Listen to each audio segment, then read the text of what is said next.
Olá, eu me chamo Julie Margot. Este é um vídeo para a disciplina de neuroanatomia, no qual eu escolhi o tema medula espinhal. O artigo que eu selecionei, ele aborda um pouco mais as questões funcionais da medula, suas conexões, seus tratos.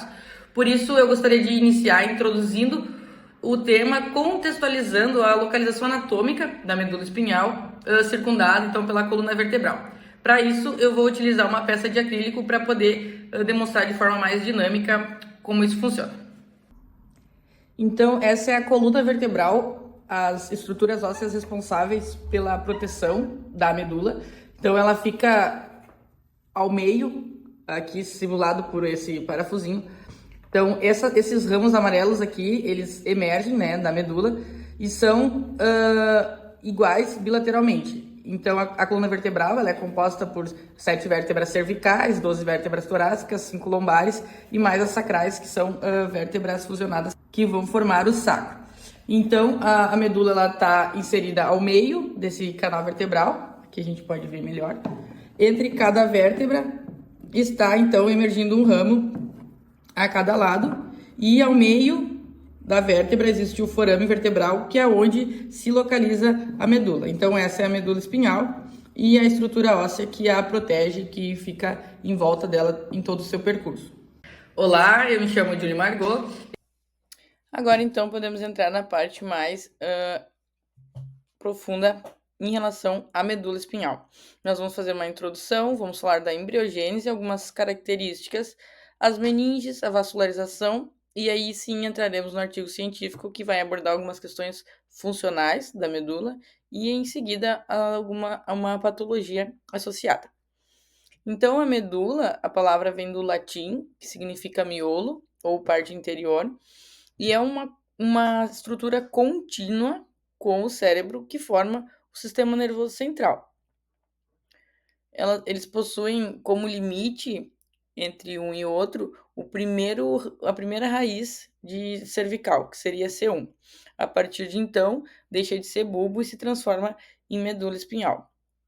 Ambos, cérebro e medula, partem de uma estrutura ancestralidade progenitora comum, que é o tubo neural. Então, o cérebro e as estruturas se formam mais na parte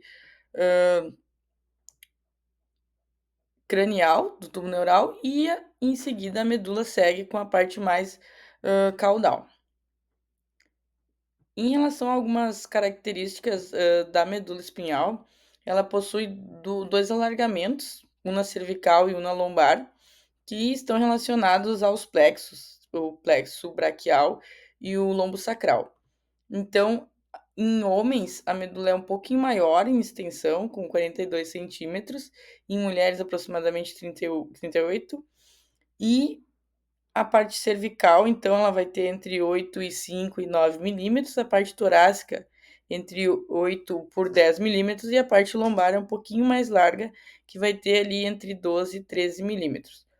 Os alargamentos, eles iniciam no quarto segmento cervical e vão até o segundo torácico, e depois o alargamento do plexo lombosacral, ele parte do segundo segmento lombar e vai até o terceiro movimento, segmento sacral.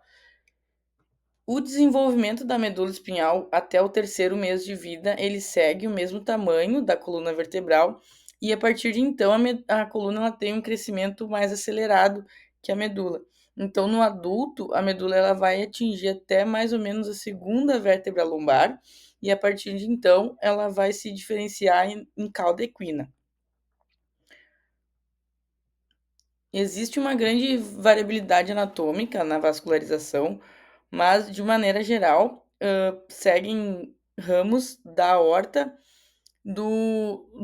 da artéria lombar e também na parte mais cervical da artéria subclave. Então, o primeiro patologista que falou sobre a vascularização da medula foi o Albert Adamkiewicz, que é um patologista polonês, em 1881, por isso que a artéria recebe o nome dele. Então, a partir da aorta e dos ramos subclávios e hipogástricos, existem 3 ramificações até a arteríola mais fina da medula, que parte então das artérias lombares intercostais, se transforma em ramo espinhal, se bifurca, né? E aí então em artéria radicular anterior e posterior, e depois um ramo dorsal e vertebral. Na parte ventral da medula, a gente tem uma fissura com mais ou menos 3 milímetros de profundidade, que é onde transpassa a artéria espinhal anterior, por todo o percurso dela, então, bem à frente da medula. As meninges, assim como no encéfalo, nós também temos, né? A diferença aqui entre o crânio e o cérebro, nós temos aqui entre as vértebras e a medula. Então, assim, também temos a pia mater, seguida da aracnoide e depois a dura mater. No final, onde se transforma em cauda equina, a dura mater ela segue e vai formar o filo terminal. Pela imagem aqui a gente pode ver o filo terminal aqui um pouquinho abaixo dos ramos da cauda equina.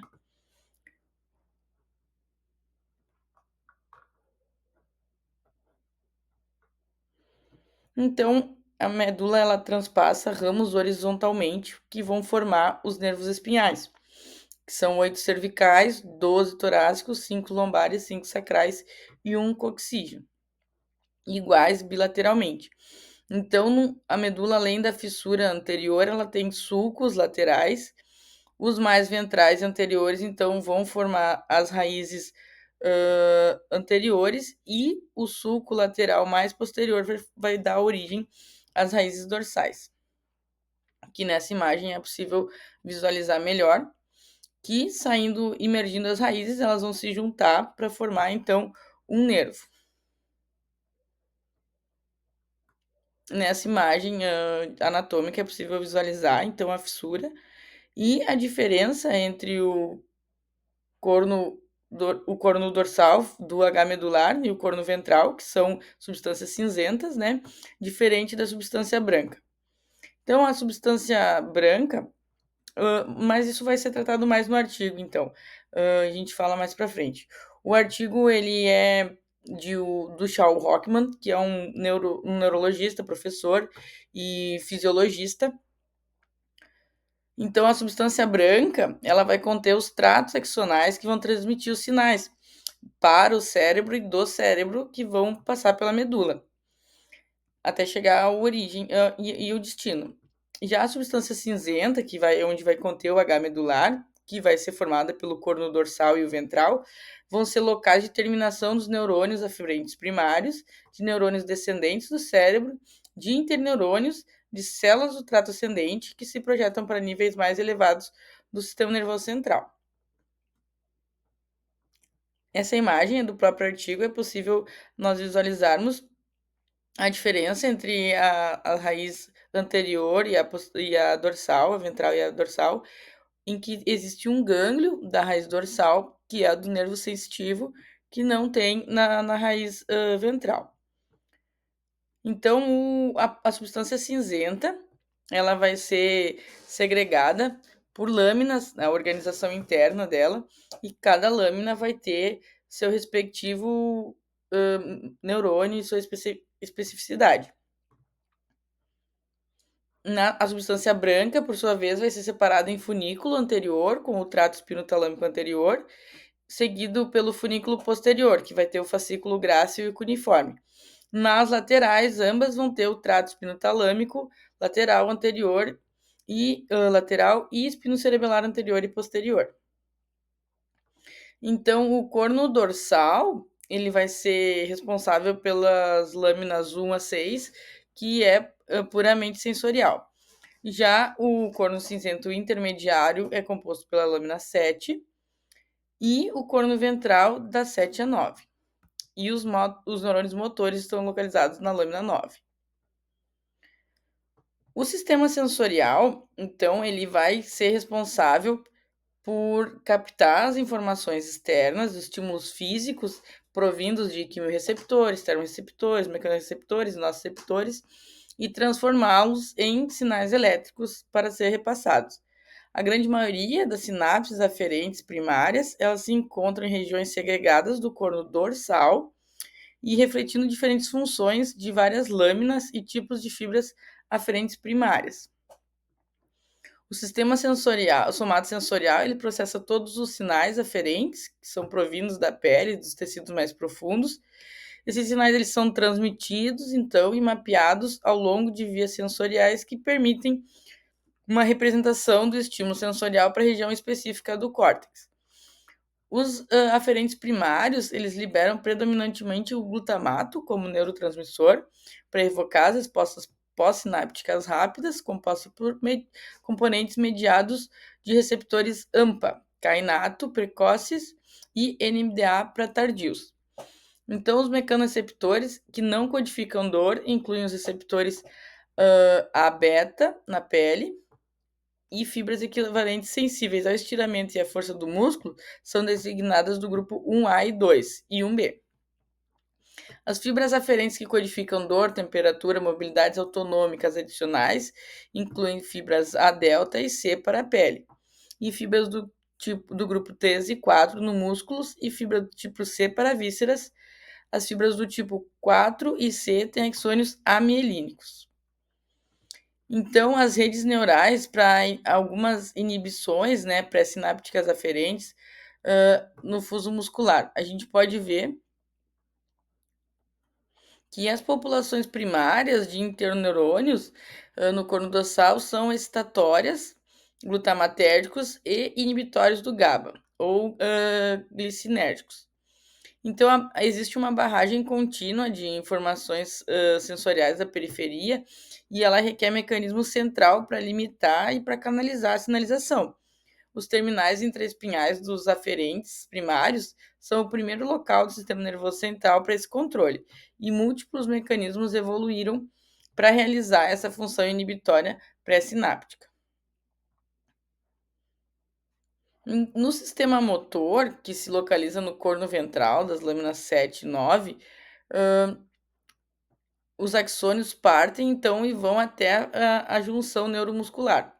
São ramos dendríticos muito grandes, os maiores que a gente tem, e eles recebem cerca de 20 mil a 50 mil sinapses.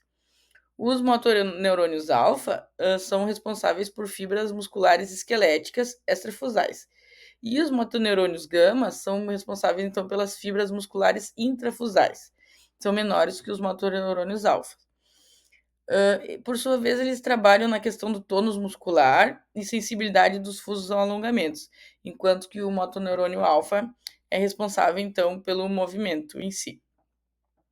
Os reflexos são respostas a estímulos sensoriais provenientes de receptores dos músculos, articulações e pele, diretamente ou muito mais comumente por meio de interneurônios interpostos.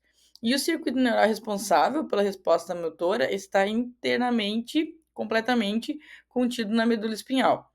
Eles são respostas involuntárias a um estímulo sensorial específico e depende da localização do estímulo para determinar quais músculos serão recrutados.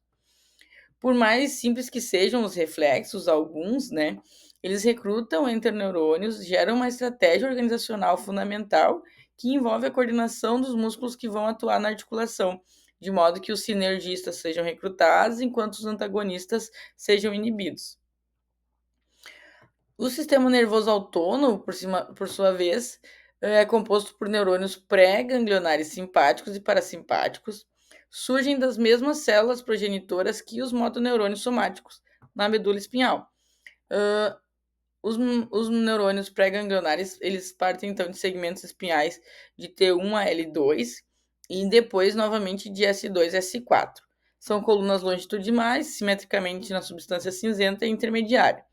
E vão projetar seus neurônios pós-ganglionários para gânglios imediatamente fora da medula espinhal ou em locais mais distantes.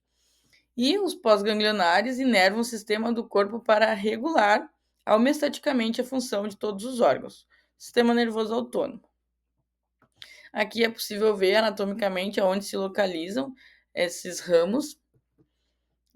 Então, é uma localização paravertebral um pouquinho à frente do ramo espinhal.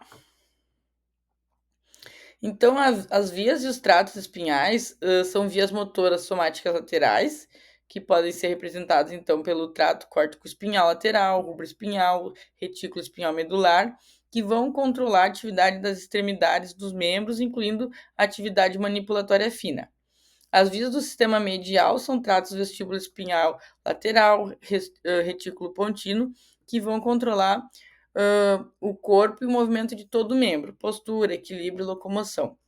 Ao total, existem mais de 30 sistemas descendentes distintos, né?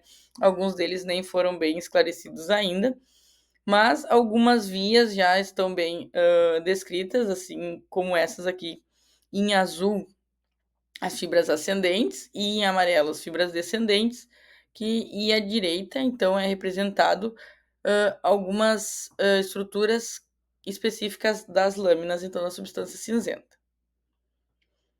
Em relação à patologia associada, a medula ela pode estar envolvida em diversas síndromes por impacto externo, como a gente mostrou no início do vídeo, a coluna vertebral. Então, alguns sintomas como formigamento, perda de força, seriam causados por um acometimento da coluna espinhal, mas de forma secundária, porque a primeira estrutura seria a coluna, né, a ser afetada, e aí então eu resolvi pegar a ataxia de Friedreich, porque seria algo puramente iniciado na medula espinhal. Tem uma patologia, de fato, de neurônios da medula espinhal. Então, um artigo do Lancet Neurology, que é a ataxia de Friedreich, uma doença multissêmica rara, que foi publicado em julho desse ano. Então, a ataxia de Friedreich é uma doença neurodegenerativa, hereditária e autossômica recessiva. Ela se dá pela expansão homozigótica de repetição do GAA no gene FXN, que vai levar a uma deficiência na proteína mitocondrial frataxina. Então, o resultado dessa deficiência de proteína mitocondrial vai levar a uma morte axonal da periferia para o corpo celular dos neurônios sensitivos, afetando principalmente os nervos periféricos e os nervos da medula espinhal. Essas mutações gênicas, elas partem do cromossomo 9, então, que codifica a frataxina e vai gerar uma diminuição da disponibilidade dessa proteína. Aqui a gente pode ver pelas imagens do artigo que o intron, que é alterado, né, pela mutação gênica na transcrição, que reduz a produção dessa proteína, que vai estar envolvida com a homeostase do ferro e a reação Redox celular na síntese M durante o ciclo de Krebs.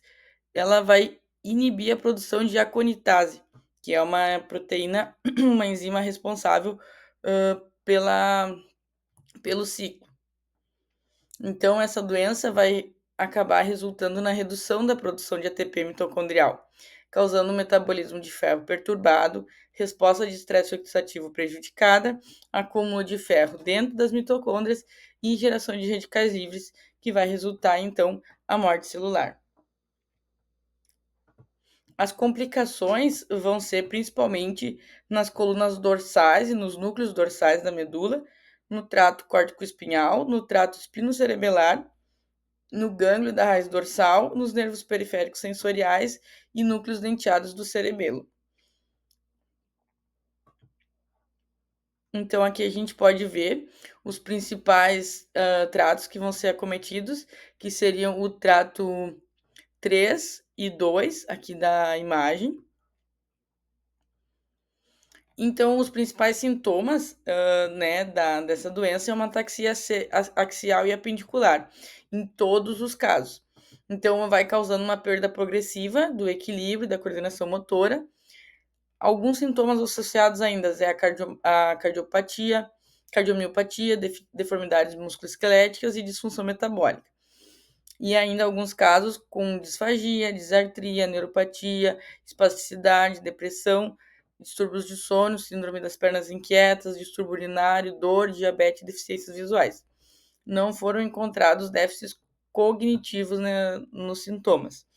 Então, a ataxia, por si só, é um sinal neurológico que consiste na falta de coordenação voluntária dos movimentos musculares e vai incluir a normalidade na marcha, alteração na fala e até a normalidade nos movimentos oculares, que indica então essa disfunção do sistema nervoso associado tanto da medula espinhal quanto do cerebelo. O principal sinal que é visível é a instabilidade na marcha, em 77% dos pacientes, e depois a escoliose, que é a alteração da organização sagital da medula espinhal, da coluna vertebral, que vai tendo uma inclinação lateral, e também quedas em 20% dos casos. O que acomete é que os pacientes frequentemente acabam dependendo de cadeira de rodas já no início da vida adulta. Existem três possibilidades, né? O início precoce da doença, que é antes dos 25 anos, geralmente aparece na média dos 15 anos. Pode ser também com início tardio, que é após os 25, e o início muito tardio, que seria após os 40. Então, a expectativa média de vida de um paciente com ataxia é de 35 a 40 anos, embora o prognóstico seja altamente variável, com alguns pacientes sobrevivendo até a 7ª ou 8ª década de vida, dependendo do início da doença. Então, o tratamento atual é feito com omaveloxolona, que é o primeiro medicamento que foi disponível para tratamento de pacientes acima de 16 anos. Em 2023, ele foi aprovado nos Estados Unidos, 2024 pela Comissão Europeia, e no Brasil ele foi aprovado em abril desse ano. Então, a omaveloxolona é um ativador da via do fator nuclear, então, que vai regular os genes antioxidantes e vai poder restaurar um pouco, né, da atividade mitocondrial para minimizar os efeitos do estresse oxidativo. Ainda outros tratamentos para a doença incluem a estimulação cerebral não invasiva, fisioterapia, terapia ocupacional e fonoaudiologia. E essas foram as referências, então, utilizadas na realização desse trabalho. Muito obrigada!